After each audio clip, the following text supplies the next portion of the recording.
This is Vaibhav Tripathi, and as we are continuing chapter number 3 of our Indian economy segment. In previous lectures, we have studied about the historical events of economy which has been taken place during the British India and the independent India between 1950 to 1990. तो हमने 1950 से 1990 तक की स्थिति कल आपसे discuss किया था डिटेल में, और हम इस निष्कर्ष पे पहुंच गए थे कि भारत सरकार के पास फॉरेन एक्सचेंज नहीं बचा था देश को चलाने के लिए। मात्र 14 दिन का पैसा बचा हुआ था भारत सरकार के पास कंट्री रन करने के लिए, और इसके अलावा टैक्स या अदर रेवेन्यूज़ ये भी बहुत ज़्यादा सफिशिएंट मात्रा में भारत सरकार इकट्ठा नहीं कर पाई थी, क्योंकि जो इंडियन गवर्नमेंट की पब्लिक सेक्टर थी वो उतने अच्छे तरीके से परफॉर्म नहीं की थी। तो ये सारे कुछ रीजंस थे। तो फाइनली इंडिया ने अप्रोच किया था किसको, IBDRD को, international bank for reconstruction and development, which is also popularly known as world bank. इनको अप्रोच किया था कि आप सर हमारी मदद करिए, और अगर आप हमारी मदद करते हैं तो हमारा आपका रिलेशन फ्यूचर में हमेशा अच्छा रहेगा। तो वर्ल्ड बैंक वालों ने पैसा तो भारत को दिया, लेकिन भारत की स्थिति जानते थे कि इनके पास पैसा है नहीं कंट्री रन करने के लिए, तो इनकी मजबूरी है हमारी शर्तों को मानना। और शर्त इन्होंने क्या रखी कि you have to open the economy, you have to liberalize your economy, privatize your economy, as well as आपको अपनी अर्थव्यवस्था को ग्लोबल लेवल पे पहुंचाना पड़ेगा। ठीक है, और भारत सरकार ने इन शर्तों को मंजूर किया। हालांकि अगर आप इस 1991 का इम्पैक्ट देखेंगे तो ये सबसे बेनिफिशियल इंडिया के लिए ही रहा। अच्छा, कुछ बच्चे इस पर सोच रहे होंगे, या हमें ज़रूर इस पर सोचना चाहिए कि आखिर क्या ऐसी चीज़ें थी कि वर्ल्ड बैंक चाहता था कि भारत अपनी इकोनॉमी को ओपन करे। So the reason behind was that India में बहुत सारी अपॉर्चुनिटी थी ट्रेड करने की, बिज़नेस करने की, क्योंकि शुरू से हमारी कंट्री जो है कि वो पॉपुलेटेड रही है, और चूँकि पब्लिक सेक्टर से वर्क की थी शुरू के 40 सालों में, तो इतने ज़्यादा टेक्नोलॉजी बहुत डेवलप नहीं हो पाई थी, बहुत मॉडर्न टेक्नोलॉजी से प्रोडक्ट नहीं बनते थे अभी। और जहाँ पे यूरोपियन मार्केट्स और बाकी जो कंट्रीज़ थी, जो डेवलप्ड नेशंस थे और भी डेवलपिंग नेशंस थी, ये इंडिया के कंपैरिजन में अच्छा परफॉर्म कर रहे थे, स्पेशली वेस्टर्न कंट्रीज़। तो इन सारी कंट्रीज़ को एक बहुत ही अच्छा मार्केट मिल जाएगा, इंडिया जो कि इतनी बड़ी कंट्री है जहाँ डिमांड हमेशा बहुत ज़्यादा रही। तो ये सारे कुछ रीजंस रहे थे जहाँ पे वर्ल्ड बैंक चाहता था कि भारत अपनी इकोनॉमी को ओपन करे। तो ये दो सेट ऑफ पॉलिसीज़ में थी, एक स्ट्रक्चरल पॉलिसी और एक और था ना स्टेबलाइजेशन मेज़र और स्ट्रक्चरल मेज़र, उन दोनों को हमने पढ़ा था। और इसके बाद इकोनॉमिक रिफॉर्म्स 3 भागों में बांटा गया, लिबरलाइजेशन, प्राइवेटाइजेशन, ग्लोबलाइजेशन। आज की हमारी स्टडी लिबरलाइजेशन पे होगी, ठीक है, और इसको हम कोशिश करेंगे कि आधे से ज़्यादा ख़त्म कर दें आज, क्योंकि आज पूरा मैं नहीं इसको पढ़ाऊँगा, कल तक हम इसे ख़त्म कर लेंगे, क्योंकि काफ़ी बड़ा टॉपिक है और क्वेश्चन आपके एग्ज़ाम्स में इससे आता ही आता है। Definitely the question will come. So what is liberalization, कल इस पर डिस्कशन भी हुआ था। उदारवाद की नीति इसे कहते हैं, जहाँ पे हम सरकार एक ऐसी नीति को अपनाती है जिसमें पब्लिक सेक्टर प्राइवेट सेक्टर को कुछ अतिरिक्त छूट देती है, ठीक है, जिससे वो अपनी डेवलपमेंट कर सके। ठीक है, तो यहाँ लिबरलाइजेशन देखिए दिया हुआ है, और मैं इसे रीड कर रहा हूँ, आप देखें page number 41। Okay guys, page number 41 को हम कंटिन्यू कर रहे हैं, तो इस चीज़ को आप देखें। Liberalization, as pointed out in the beginning, rules and regulations which were aimed at regulating the economic activity became major hindrances in growth and development।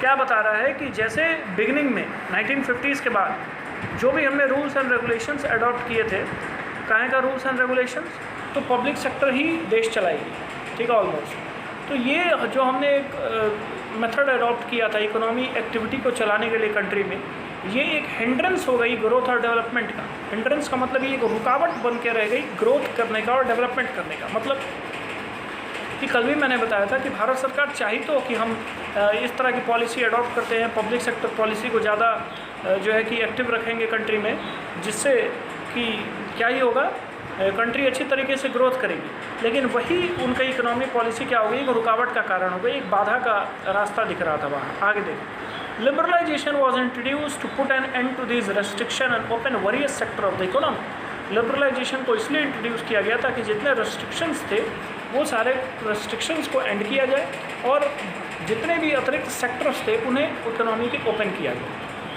Though a few liberalization measures were introduced in 1980s in the areas of industrial licensing, export-import policy, technology upgradation, fiscal policy and foreign investment. ये paragraph भी important है। New economy policy आई 1991 में, लेकिन 1980 से 90 के बीच में कुछ ऐसी पॉलिसी पहले भी अडॉप्ट की गई थी जो इकोनॉमी को लिबरल करने के लिए भारत सरकार अडॉप्ट कर रही थी, जैसे इंडस्ट्रियल लाइसेंसिंग। इंडस्ट्रियल लाइसेंसिंग क्या होता है? लाइसेंसिंग का मतलब होता है कि आपको गवर्नमेंट किसी चीज़ का लाइसेंस देगी और जिस पर्सन के पास या जिस अथॉरिटी के पास वो लाइसेंस हो, ठीक है, जिस अथॉरिटी में कह रहा हूँ, मतलब जिस इंस्टीट्यूट के पास वो लाइसेंस हो, अथॉरिटी हो, वही क्या है उस चीज़ को वर्क कर सकता है। जैसे एग्जाम्पल के लिए मैं छोटा सा एग्जाम्पल लेता हूँ तुम्हारे लिए, पेट्रोल पंप। अब हम सब लोग अपने घर में पेट्रोल पंप खोल के नहीं बैठ सकते ना कि आओ भैया तेल लो, मैं 70 रुपये लीटर दे रहा हूँ, तुम 90 रुपये लीटर दे, ऐसा नहीं है। उसके लिए लाइसेंसिंग की ज़रूरत है। तो इंडस्ट्रीज़ के लिए लाइसेंसिंग की प्राथमिकता बहुत थी उस समय में। तो भारत सरकार 1980 से 90 के बीच में ये सोची कि हम इसे डी लाइसेंस्ड करेंगे। आगे export import policy. Export import policy का मतलब ये था कि समझते हैं कौन से गुड्स एंड सर्विसेज एक्सपोर्ट हो गए, इंपोर्ट हो गए, तो इस पर भी भारत सरकार कुछ हद से ज़्यादा हस्तक्षेप करती थी कि इन प्रोडक्ट्स को हम ज़्यादा एक्सपोर्ट नहीं कर सकते हैं या इनको हम हद से ज़्यादा इंपोर्ट नहीं करेंगे। इस पर कुछ चीज़ें थी, इसे भी जो है कि रेस्ट्रिक्शन काफ़ी हद तक कम किया गया। टेक्नोलॉजी अपग्रेडेशन, समझ ही रहे हैं, न्यू टेक्नोलॉजी लेना, और fiscal policy and foreign investment. आप फिस्कल पॉलिसी अगर नहीं जानते हैं तो मैं आपको बता रहा हूँ। फिस्कल पॉलिसी वो पॉलिसी होती है जहाँ पे गवर्नमेंट के रेवेन्यूज़ और एक्सपेंडिचर का आकलन किया जाता है। मतलब कोई सरकार की कितनी रेवेन्यू हुई और सरकार के कितने एक्सपेंडिचर हुए, इसका आकलन फिस्कल पॉलिसी में ही होता है। और फॉरेन इन्वेस्टमेंट, विदेशी निवेश। Reforms policy initiated in 1991 was more comprehensive. जब 1991 के बाद जो लिबरलाइज़ किया गया चीज़ों को, वो ज़्यादा कम्प्रिहेंसिव था, उसको अब हम पढ़ते हैं। ठीक है, तो ये तो मैंने तुम्हें एक बताया लिबरलाइजेशन का इंट्रोडक्शन। अब यहाँ से लिबरलाइजेशन को हमें 5 मेन हेडिंग्स में पढ़ना होगा। देखिए, लेट अस स्टडी, दिया हुआ है बुक में, some important areas such as industrial sector, financial sector, tax reform, foreign exchange market, trade and investment sector, which received greater attention after 1991। 1991 के बाद 5 ऐसे सेक्टर हुए जिस पे ज़्यादा फोकस करना था, किसको? सरकार को। कौन कौन से? तो इंडस्ट्रियल सेक्टर क्या है, कैसे है, फाइनेंशियल सेक्टर की चीज़ों को समझना है, tax reform, foreign exchange market, trade और इन्वेस्टमेंट सेक्टर। ये पांचों सेक्टर में हम बारी बारी देखेंगे कि लिबरलाइजेशन का क्या इम्पैक्ट रहा। ठीक है, तो हमने पढ़ा बेटा लिबरलाइजेशन क्या है, इसके बारे में चीज़ों को हमने डिटेलिंग किया। और अब आपको पढ़ना है कि 5 सेगमेंट्स में लिबरलाइजेशन के क्या इम्पैक्ट रहे, इसको हम देखेंगे। First is D regulation of industrial sector. अच्छा, रेगुलेशन और डी रेगुलेशन डिफरेंस है। रेगुलेशन का मतलब है कि कौन रेगुलेट कर रहेगा, कौन चलाएगा, और डी रेगुलेशन का मतलब ये है कि अब इंडस्ट्रीज़ जो है ये ज़्यादा से ज़्यादा डी लाइसेंसिंग की पॉलिसी पे काम करेंगी, ज़्यादा से ज़्यादा लोग इसे क्या है, रेगुलेट करेंगे। और जितने ज़्यादा रेस्ट्रिक्शंस पहले थे, अब ये रेस्ट्रिक्शंस को ख़त्म कर दिया गया है, बहुत कम कर दिया गया है, कुछ चीज़ों को छोड़ के। देखते हैं, तो हेडिंग है D regulation of industrial sector. In India regulatory mechanism were enforced in various ways. First, industrial licensing, under which every entrepreneur had to get permission from government official to start a firm, close a firm. Second, private sector was not allowed in many industry. Third, some goods could be produced for small scale industry. और चौथा, control on price fixation. तो D industrialisation में भी 4 heading बता दिया। पहला क्या है, इंडस्ट्रियल लाइसेंसिंग। पहले इंडस्ट्रियल लाइसेंसिंग चलती थी, मैंने तुम्हें बताया कि कुछ लोगों के पास लाइसेंस होता था, जैसे टाटास बिरलास हो गए, तो वही इंडस्ट्रीज चलाएंगे प्राइवेट सेक्टर में, और बाकी सरकारी चलाती थी। बाकी ऐसे बहुत सारे लोगों को लाइसेंसिंग प्रोवाइड नहीं गवर्नमेंट करना चाहती थी। अब उसे क्या किया गया, डी लाइसेंस किया गया। लोगों को ये कहा गया कि अब आप ज़्यादा से ज़्यादा कंपनी और फॉर्म्स खोलिए। सेकंड क्या था, सेकंड था कि private sector was not allowed in many industries. बता ही रहा है तुम्हें कि प्राइवेट सेक्टर जो है कि बहुत सारे इंडस्ट्रीज़ में अलाउड नहीं था कि प्राइवेट कंपनीज आके वर्क करें। तीसरा, some small goods to be produce for small scale industry. कुछ ऐसे गुड्स थे जो रिजर्व किए गए थे SSI के लिए, स्मॉल स्केल इंडस्ट्री के लिए, कि स्मॉल स्केल ही इन गुड्स को बनाएगा और कोई इसको बना नहीं सकता है। और चौथा, control on price fixation and distribution of selected industrial product. चौथा भी है कि प्राइस कितना फिक्स होगा, ये सारी चीज़ें गवर्नमेंट डिसाइड करती थी।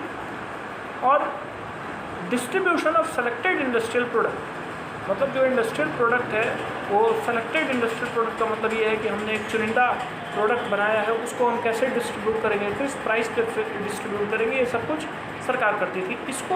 इसका भी कंट्रोल क्या किया गया, कुछ हद तक वापस लिया गया। अब देखो नेक्स्ट पैरा में, the reform policy introduce in and after 1991 removed many of this restriction. ये तो चीज़ें पहले थी और इसका इम्पैक्ट भी मैंने बताया कि क्या हुआ। देखिए यही बोल रहा है यहाँ पे कि इंडस्ट्रियल लाइसेंसिंग एबॉलिश कर दिया गया। इंडस्ट्रियल लाइसेंसिंग को क्या कर दिया गया, ख़त्म कर दिया गया कुछ चीज़ों को छोड़ के। यहाँ पे फिर मैं तुम्हें बता रहा हूँ, industrial licensing was abolish for almost all product categories. ठीक है, इंडस्ट्रियल लाइसेंसिंग को ख़त्म कर दिया गया। ठीक है, कुछ बहुत सारे प्रोडक्ट्स में, लेकिन कुछ ऐसे प्रोडक्ट थे जिस पे अभी भी इंडस्ट्रियल लाइसेंसिंग रखा गया है। ठीक है, 1991 के बाद कुछ ऐसे प्रोडक्ट हम पढ़ने जा रहे हैं जिसको प्राइवेट सेक्टर्स नहीं बना सकते हैं, या किसी को अभी भारत सरकार ने उसकी अथॉरिटी नहीं दी है। जैसे alcohol, cigarettes, hazards chemicals, industrial explosion, electronics, aerospace, drugs, pharmaceuticals. ये क्या चीज़ें हैं? जब जैसे अल्कोहल, सिगरेट्स की बात करेंगे तो ये कुछ ऐसे प्रोडक्ट्स हैं जो हार्मफुल हैं। ठीक है, जो भी यूज़ करते हैं लोग उनके लिए, और इसे प्राइवेट सेक्टर्स को बहुत ज़्यादा हद तक डी लाइसेंसिंग नहीं किया गया है, क्योंकि अगर ऐसी चीज़ें हो तो बहुत सारे लोग इसे बना के बेच सकते हैं और जिससे एक सोशल इम्पैक्ट अच्छा नहीं होगा। हज़ार्डस केमिकल, कुछ ऐसे केमिकल्स जो हज़ार्डस हैं, हानिकारक हैं। ठीक है, तो उसे भी सरकार ने सबको अनुमति नहीं दी है बनाने के लिए। इंडस्ट्रियल एक्सप्लोजिव, ठीक है, एरोस्पेस, ड्रग्स एंड फार्मास्यूटिकल्स का यहाँ मतलब है मेडिसिन। सारे लोगों को अधिकार नहीं है कि आप मेडिसिन बना सकें, जिसके पास उसका पेटेंट होता है वही बनाता है। तो ये सारी चीज़ें हैं, इनको छोड़ के बाकी सारी चीज़ों में डी लाइसेंसिंग सरकार ने किया। अच्छा, आगे और इम्पॉर्टेंट लाइन है, the only industries which were now reserve for the public sector was defence, atomic energy and railway transport. 3 चीज़ें ऐसी हैं जो अभी भी पब्लिक सेक्टर के पास थी, बाकी सारी चीज़ों को धीरे धीरे इन्होंने क्या कर दिया है, प्राइवेट सेक्टर्स को देना चालू किया। डिफेंस आज भी भारत सरकार ही कंट्रोल करती है या स्टेट गवर्नमेंट्स कंट्रोल करते हैं। ठीक है, एटॉमिक एनर्जी और रेलवे, बाकी सारी चीज़ों को प्राइवेट धीरे धीरे करना चालू किया। जैसे रेलवे में देखेंगे तो ये 1991 की बात है ना, अभी देखेंगे तो रेलवे को कहीं ना कहीं थोड़ा बहुत प्राइवेटाइज किया जा रहा है मोदी सरकार में, तो ये बात दूसरी है। लेकिन 1991 के बाद 3 सेक्टर्स ऐसे शुरू से रखे गए थे भारत में जिससे सरकार चलाएगी, बाकी सारी चीज़ों को क्या कर दिया, लाइसेंस हटा दिया। Many goods produce by small scale industry have been de reserve. पहले हमने पढ़ा था कि कुछ स्मॉल स्केल इंडस्ट्री के लिए चुनिंदा प्रोडक्ट रखे जाते थे जो वही बनाएंगे, अब उससे डी रिजर्व कर दिया, मतलब और भी लोग बना सकते हैं। In many industry the market has been allowed to determine the price. बहुत सारी इंडस्ट्रीज़ में मार्केट को अलाउ कर दिया गया कि आप प्राइस डिटरमाइन करिए। तो ये था बच्चों D regulation of industrial sector जो हमने पढ़ा है। ठीक है, अब एक सेक्टर आज के लिए हम और देखेंगे, वो है फाइनेंशियल सेक्टर रिफॉर्म। इसका भी रोल बहुत बड़ा है अपने आप में। ठीक है, फाइनेंशियल सेक्टर रिफॉर्म क्या होता है, देखिए, financial sector includes financial institution such as commercial bank, investment bank, stock exchange operation, foreign exchange market. ये जो फाइनेंशियल सेक्टर रिफॉर्म है, ये फाइनेंशियल सेक्टर रिफॉर्म में 4 चीज़ें इंक्लूडेड रहती हैं। कॉमर्शियल बैंक रहेगा। अच्छा, कॉमर्शियल बैंक क्या है, जो जिसमें बेसिकली हमारा आपका खाता होता है। अभी सेंट्रल बैंक में हमारा तुम्हारा खाता नहीं होगा, अब ये मत कह देना कि आरबीआई में मेरा खाता है।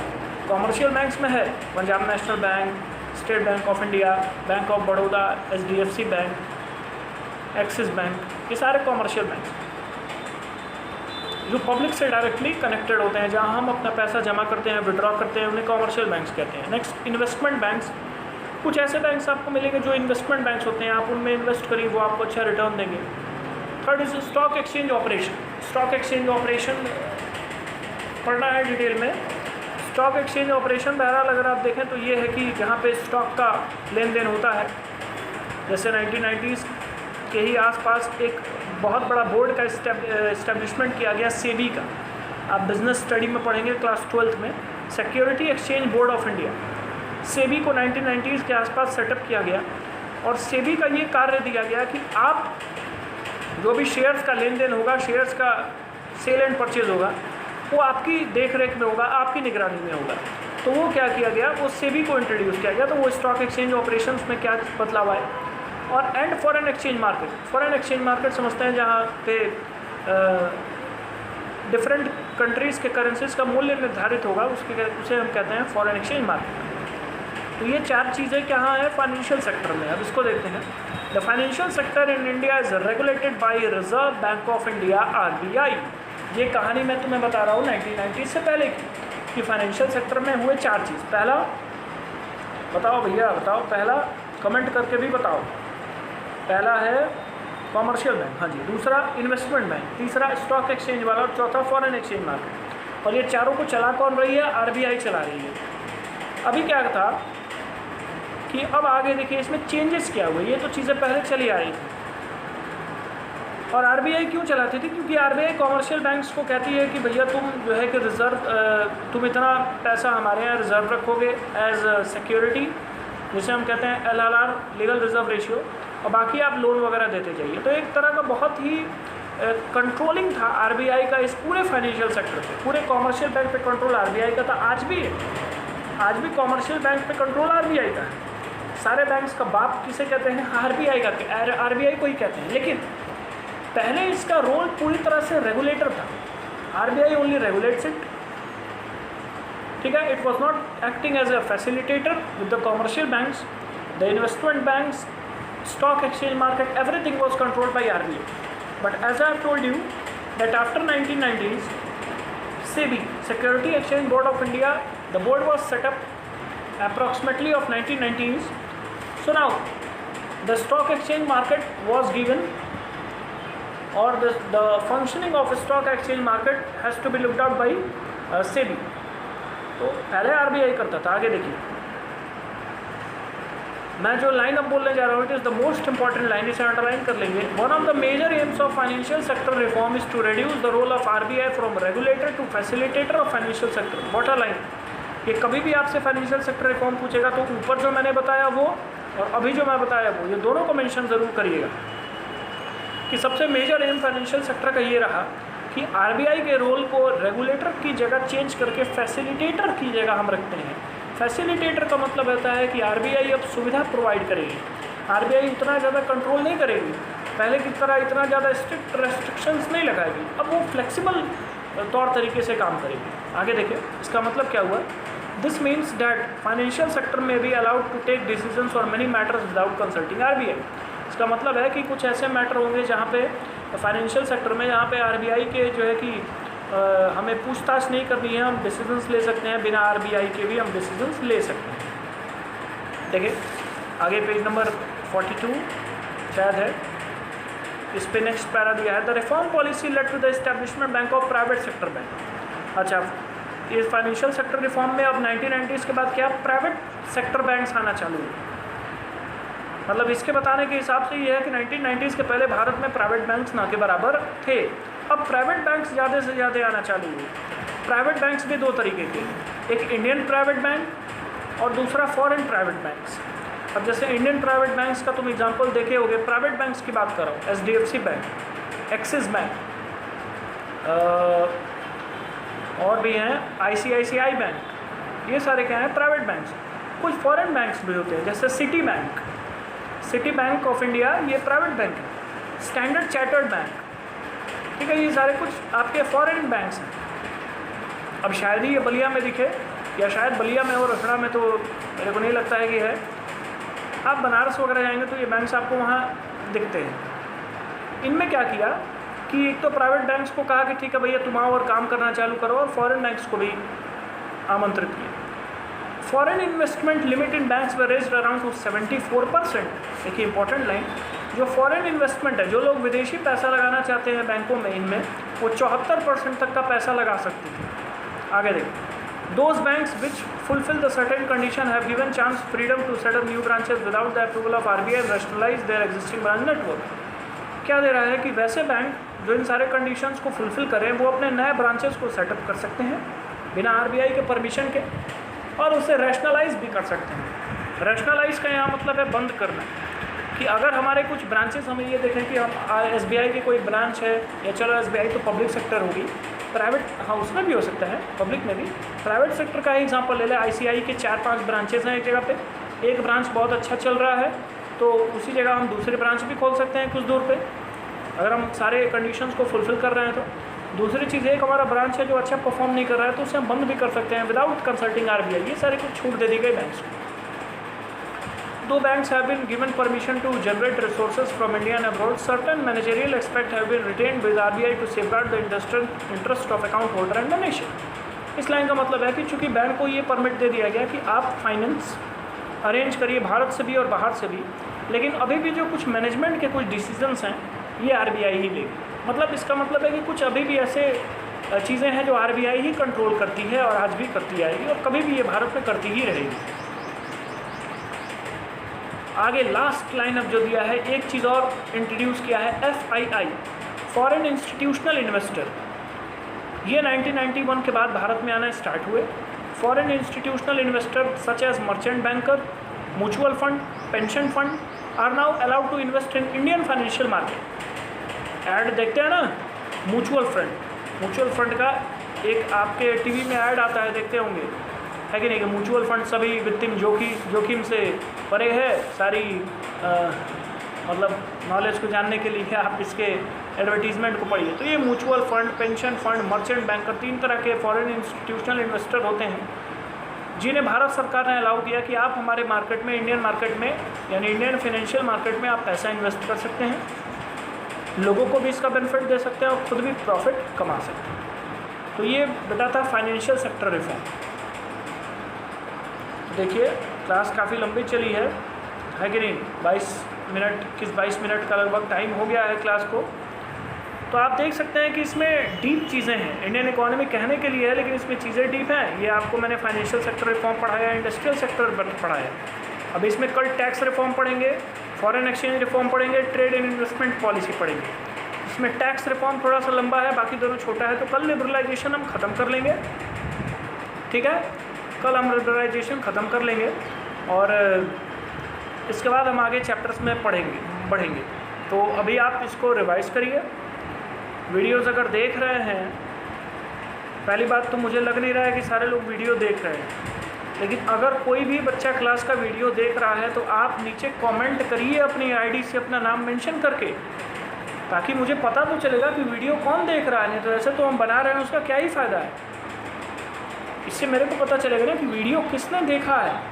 और पूरा देखिएगा, 20 मिनट, 15-20 मिनट, 25 मिनट आप निकाल सकते हैं, इसमें कोई बहुत बड़ी बात नहीं है। और जो भी वीडियो देख रहा है, मेरा उससे रिक्वेस्ट कहिए, ऑर्डर कहिए, जो भी कहिए, आप नीचे कमेंट ज़रूर करिए अपना नाम बता के कि हाँ अटेंडेंस की तरह कि यस सर, या जो भी आप लिखें कि हमने वीडियो देखी। ओके, कल हम लिबरलाइजेशन के फर्दर टॉपिक्स पे आएंगे। कल इस टॉपिक को हम ख़त्म करेंगे। टिल देन आप इसे रिवाइज करिए।